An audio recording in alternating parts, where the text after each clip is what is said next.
Please do subscribe, hit the bell icon, get the notification. Bharat के भूगोल सार में हम लोग देखते हैं मिट्टियाँ। क्या मिट्टियाँ? चलिए, पहला पॉइंट, वह मिट्टी जो बेसाल्ट लावा के अपक्षय के कारण बनी है। कौन सी मिट्टी है? रेगुर मिट्टी है। रेगुर को क्या बोलते हैं? काली मिट्टी भी बोलते हैं। क्या? रेगुर को काली मिट्टी भी बोलते हैं। रेगुर मिट्टी का विस्तार सबसे ज्यादा कहाँ पर है? महाराष्ट्र में है। कथन कारण, दक्षिणी ट्रैप की रेगुर मिट्टियां काली होती हैं। बिल्कुल, इसमें ह्यूमस की मात्रा बहुत अधिक होती है, तो ये गलत है। पहला सही है आपका। आगे देखते हैं, काली मिट्टी कपास की खेती के लिए उपयुक्त होती है। बिल्कुल सही है। इसमें जैव तत्व प्रचुर मात्रा में होता है, ये गलत है। तो पहला आपका सही है। कपास की खेती के लिए सर्वाधिक उपयुक्त मिट्टी कौन है? रेगुर मिट्टी यानी कि काली मिट्टी है। कथन कारण, काली मिट्टी कपास की कृषि के लिए उपयुक्त होती है। इसमें नाइट्रोजन एवं जैव पदार्थ की प्रचुर मात्रा होता है, तो गलत है। पहला आपका सही है। स्वतः कृषि मिट्टी कहते हैं। क्या? स्वतः कृषि मिट्टी किसे कहते हैं? कपास की काली मिट्टी को। लावा मिट्टियां पाई जाती हैं कहाँ पर? मालवा पठार में। मालवा पठार की प्रमुख मिट्टी कौन सी है? काली मिट्टी है, ये ध्यान रखना। वह मृदा जिसे सिंचाई की कम आवश्यकता होती है क्योंकि वो नमी अधिक रोक सकती है, कौन मिट्टी है? काली मिट्टी। चलिए, लेटराइट मिट्टी को देखते हैं। भारत की लेटराइट मिट्टी के बारे में कुछ सही कथन जान लीजिए।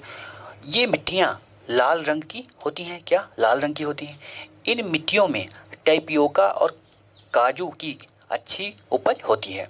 कथन कारण, पश्चिम बंगाल की तुलना में आंध्र प्रदेश के शुद्ध रोपित क्षेत्र की उनके कुल क्षेत्रफल में प्रतिशतता कम है। अधिकांश आंध्र प्रदेश की मृदा मेखला किस प्रकार की है? लेटराइट प्रकार की है। तो पहला सही है और दूसरा क्या है? गलत। लेटराइट मिट्टी मिलती है महाराष्ट्र में, मिलती है। क्या? महाराष्ट्र में भी मिलेगी। लेटराइट मिट्टियां का प्राधान्य है, यानी कि सबसे ज्यादा कहाँ मिलेगा? तो मालाबार तटीय प्रदेश में। लेटराइट मिट्टियों के लिए सही कथन, उसमें चूना प्रचुर मात्रा में नहीं पाया जाता है। लेटराइट मिट्टियां वहां पाई जाएंगी जहां पर वर्षा बहुत अधिक होता है। क्या? बहुत अधिक, कम से कम मान के चलिए 200 सेंटीमीटर वर्षा हो, तो वहां पर लेटराइट मिट्टी पाई जाती है। वह मृदा जो लोहे के अतिरेक होने के कारण अनुर्वर होती है, कौन? लेटराइट मिट्टी। चलिए आगे देखते हैं, दोमट मिट्टी के बारे में देखते हैं।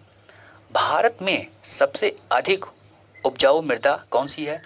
जलोढ़ मृदा है। भारत में सबसे बड़ा मिट्टी वर्ग कौन है? कछारी यानी कि जलोढ़ मृदा। गंगा के मैदान की पुरानी कछारी मिट्टी कहलाती है। क्या? बांगर कहलाती है। वह मृदा जिसकी जल धारण क्षमता सबसे कम होती है, बलुई दोमट मिट्टी। क्या? लोम मिट्टी। क्या? दुम्मटी लोम या दुम्मटी मिट्टी में मिलते हैं मिट्टी के सभी प्रकार के कण। चलिए और देखते हैं, पश्चिमी राजस्थान की मिट्टियों में सर्वाधिक मात्रा होती है किसकी? कैल्शियम की होती है। आलू, सोरधुम, सूरजमुखी, मटर फसलों में से वह फसल जो मृदा को नाइट्रोजन से भरपूर कर देता है, मटर है। भूमि की उर्वरता बढ़ाने के लिए कौन सी फसल उगाई जाए? उड़द को उगाना चाहिए। भारत के कुछ भागों में यात्रा करते हुए आप देखेंगे कहीं कहीं लाल मिट्टियां पाई जाती हैं। तो मिट्टी का रंग ये किस कारण होता है? फेरिक ऑक्साइड के कारण होता है। भारतीय मृदाओं में सूक्ष्म तत्व की सर्वाधिक कमी है, तो किसकी कमी है? जस्ता की कमी है। हिमालय की मिट्टियों में ह्यूमस प्रचुर मात्रा में होता है, कारण हिमालय में सर्वाधिक वन क्षेत्र क्या है? वनाच्छादित है। तो ये तो क्या पहला क्या होगा आपका? गलत हो जाएगा और दूसरा क्या? सही। पौधों को सबसे अधिक पानी मिलता है किसमें? चिकनी मिट्टी में। मिट्टी का वह कण जिसका व्यास 0.002 मिमी हो से कम है उसको क्या बोलते हैं? मृत्तिका बोलते हैं। आगे देखते हैं, अम्लीय और क्षारीय मृदा। सामान्य फसलें उगाने के लिए उर्वर भूमि का पीएच मान कितना होना चाहिए? 6 से 7 के बीच में होना चाहिए। तेजाबी मिट्टी को कृषि योग्य बनाने के लिए किसका प्रयोग किया जाना चाहिए? लाइम का प्रयोग किया जाना चाहिए। मिट्टी में खारापन या क्षारीयता की समस्या का समाधान क्या है? खेतों में जिप्सम का प्रयोग करना चाहिए। भारत में सर्वाधिक क्षारीय क्षेत्र पाया जाता है, कहाँ पाया जाता है? उत्तर प्रदेश राज्य में। भारत में लवणीय मृदा का सर्वाधिक क्षेत्रफल कहाँ है? गुजरात में है। मृदा का लवणी भवन मृदा में एकत्रित सिंचित जल के वाष्पीकृत होने से पीछे छोटे नमक और खनिजों से उत्पन्न होता है।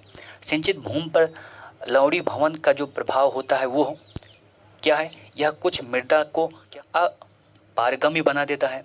अब अपारगम्य बना देगा तो जल जाएगा नहीं, क्या जल जाएगा नहीं।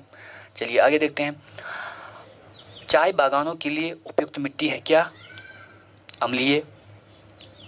भारत के जिस क्षेत्र में मृदा अपरदन की समस्या गंभीर है वो कौन सा क्षेत्र है, शिवालिक पहाड़ी के पाद क्षेत्र और चंबल घाटी। चंबल घाटी के खोह गड्ढों के निर्माण का कारण क्या है, और नलिका अपरदन है। मृदा अपरदन प्रक्रिया के सही क्रम आपको बताना है। असफाल अपरदन, परत अपरदन, रिल अपरदन और नलिका अपरदन। कृषि भूमि में वह पौधा जिसके कारण भूमि का अपरदन अधिकतम तीव्रता से होता है कौन सा है, सोरघम। फसल चक्र आवश्यक है मृदा की उर्वरकता को बढ़ाने के लिए। मृदा संरक्षण के संदर्भ में प्रचलित पद्धतियां हैं क्या, फसलों का हेरफेर आप करिए, सस्यावर्तन करिए, वेदिका निर्माण करिए। भारत में मृदा अपक्षय समस्या है किस कारण, वनोन्मूलन से। मृदा अपरदन रोका जा सकता है वनोरोपण से। प्रकृति वनस्पति देखते हैं हम लोग। भोजपत्र वृक्ष मिलेगा आपको, हिमालय में मिलेगा। कट्टा बनाने के लिए जिस पेड़ का प्रयोग किया जाता है वो कौन सा है, खैर का। वह वन जो भारत के सर्वाधिक क्षेत्र में पाया जाता है कौन सा वन है, उष्णकटिबंधीय आर्द्र पर्णपाती वन। सागौन तथा साल उत्पाद हैं उष्णकटिबंधीय शुष्क पतझड़ी वन के। पश्चिमी हिमालय की शीतोष्ण पेटी में एक वृक्ष का बाहुल्य है वो कौन सा वृक्ष है, देवदार है। वह राज्य जहाँ सिनकोना वृक्ष नहीं पाया जाता है छत्तीसगढ़। जंगल का आग किसे बोलते हैं, ब्यूटिया मोनोस्पर्मा, क्या ब्यूटिया मोनोस्पर्मा को बोलते हैं। भारत में सागौन का वन पाया जाता है अधिक कहाँ पर, मध्य प्रदेश में। वह पौधा जिसमें फूल नहीं होता फर्न है। आगे देखते हैं। पश्चिम हिमालय में उच्च पर्वतीय वनस्पति 3000 मीटर की ऊंचाई तक ही उपलब्ध होती है, जबकि पूर्वी हिमालय में यह 4000 मीटर की ऊंचाई तक उपलब्ध होता है। एक ही पर्वत में इस प्रकार की विविधता का कारण क्या है, पूर्वी हिमालय भूमध्य रेखा और समुद्र तट के क्या है, नजदीक है, और पश्चिमी हिमालय दूर है। एंटीलोपा, ओरिक्स और चीरू के बीच अंतर क्या है, ओरिक्स गर्म और शुष्क क्षेत्र में रहने के लिए अनुकूलित होते हैं, जबकि चीरू ठंडे उच्च पर्वतीय घास मैदान और अर्ध मरुस्थलीय क्षेत्र में रहने के लिए अनुकूलित होते हैं। कुछ पेड़ हैं और उनको हमें बताना है कि वो कहाँ पाए जाएंगे। सागवान, क्या सागवान कहाँ पाया जाएगा, मध्य भारत में। देवदार हिमालय के उच्च क्षेत्र में। सुंदरी सुंदरबन में। सिनकोना हिमालय के तराई क्षेत्र। सुंदरी का वृक्ष पाया जाता है कहाँ, पश्चिम बंगाल में। चलिए और आगे देखते हैं। उष्णकटिबंधीय आर्द्र पर्णपाती जो वन है कहाँ पाए जाएंगे, तराई में। उष्णकटिबंधीय शुष्क पर्णपाती मध्य गंगा के मैदान में। अल्पाइन अरुणाचल प्रदेश में। उष्णकटिबंधीय सदाबहार सह्याद्री में। लंबी जड़ों और नुकीली कांटों अथवा सूल युक्त झाड़ियों और लघु वृक्षों वाले आरक्षित अवरुद्ध वन सामान्य रूप से पाए जाते हैं कहाँ पर, पश्चिमी आंध्र प्रदेश में। वह वृक्ष जो समुद्र तल में सर्वाधिक ऊंचाई पर पाया जाता है, क्या समुद्र तल से सर्वाधिक ऊंचाई पर, देवदार। वह राज्य जिसके वनों का वर्गीकरण आर्द्र उष्णकटिबंधीय के रूप में किया जाता है, क्या मध्य प्रदेश। महोगनी वृक्ष का मूल स्थान उत्तरी तथा दक्षिणी अमेरिका के उष्णकटिबंधीय क्षेत्र। सामाजिक वानिकी में प्रयुक्त बहुउद्देशीय वृक्ष का एक उदाहरण कौन है, खेजड़ी है। लीसा प्राप्त किया जाता है, क्या लीसा किसके वृक्ष, क्या किस वृक्ष से प्राप्त किया जाता है, चीड़ से। चलिए कुछ वनस्पति देखते हैं, कच्छ वनस्पति और राज। अचरा रत्नागिरी कहाँ पर, महाराष्ट्र में। कुडापुर कर्नाटक में। पिचवरम तमिलनाडु में। वेम्बनाड केरल में। केरल की कच्छ वनस्पतियां पाई जाती हैं, क्या केरल में वनस्पति कच्छ वनस्पति कहाँ पाई जाती है, वेम्बनाड और कुन्नूर में। आगे देखते हैं। प्रायद्वीप भारत में सिंचाई एक प्रमुख साधन है, बिल्कुल। प्रायद्वीप क्षेत्र की अधिकांश नदियां मौसमी हैं, दोनों सही है। आगे चलते हैं। भारत के संदर्भ में कथन है कुछ। भारत के संदर्भ में सही कथन, देश में सिंचाई का मुख्य स्रोत क्या है, नलकूप है। भारत में सिंचाई के अंतर्गत सर्वाधिक क्षेत्र वाला राज्य कौन है, पंजाब 98%।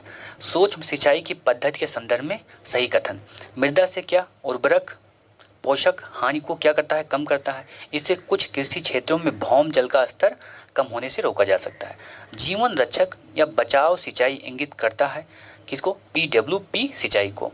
गत 25 वर्ष में नलकूप सिंचाई का सर्वाधिक शानदार विकास हुआ है सरयू पार मैदान में। भारत का वह राज्य जिसमें सर्वाधिक सिंचाई नलकूपों से होती है कौन सा है, उत्तर प्रदेश है। भारत के राज्यों का सिंचाई के लिए उपलब्ध भूजल संसाधन की दृष्टि से अवरोही क्रम में आपको क्या सजाना है, उत्तर प्रदेश, महाराष्ट्र, पश्चिम बंगाल और असम। भारत में माला नहर तंत्र जो प्रस्तावित किया गया था किसके द्वारा, दीनसा जे दस्तूर के द्वारा।